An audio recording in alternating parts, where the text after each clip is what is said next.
Last 2 বছর ধরেই WCL হচ্ছে ইংল্যান্ডে। আমি ওই সময়টা ক্লাব ক্রিকেট খেলতে ইংল্যান্ডে থাকি। তো ওইটার সাথে আমি আবার ন্যাশনাল ওয়ার্ল্ড 11-এর হয়েও খেলি। সেখানে আমাদের অনেক প্লেয়ারই এই টুর্নামেন্টে খেলে থাকে।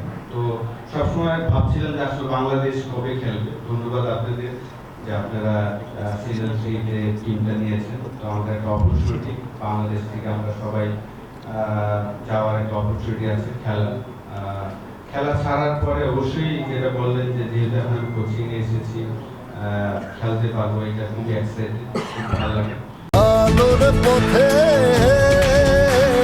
নতুন দিশা আমাদের দেশে হয়তো বা হয় না, কিন্তু অন্যান্য দেশে কিন্তু সবাই কোচিং লাইনে থাকলেও তারা কিন্তু অফ ডেতে খেলতে পারে। ওদের ওই এতগুলো প্রচুর গ্রাউন্ড থাকে, অপশন থাকে খেলা, কিন্তু আমাদের এখানে অপশনটা নাই।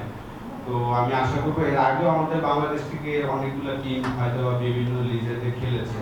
তো এবার হয়তো আমরা আশা করবো যে ভালো একটা টিম নিয়ে যেন আমরা যেতে পারি।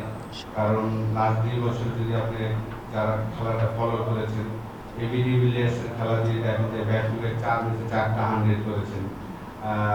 তো আমার মনে হয় যে আমাদের ওইখানে কম্পিটিশন করতে হলে আমাদেরও ভালো একটা প্রিপারেশন নিতে হবে সবাই, জাস্ট যাওয়ার জন্য খেলার জন্য না। আমি মনে করি যে আমরা যত তাড়াতাড়ি আশা করবো আপনারা টিমটা সিলেক্ট করে সবাই মিলে যদি আমরা ট্রেনিং করতে পারি, কারণ প্রপার যেন আমরা ওখানে যে কম্পিটিশনটা করতে পারি, এটাই আশা থাকবে।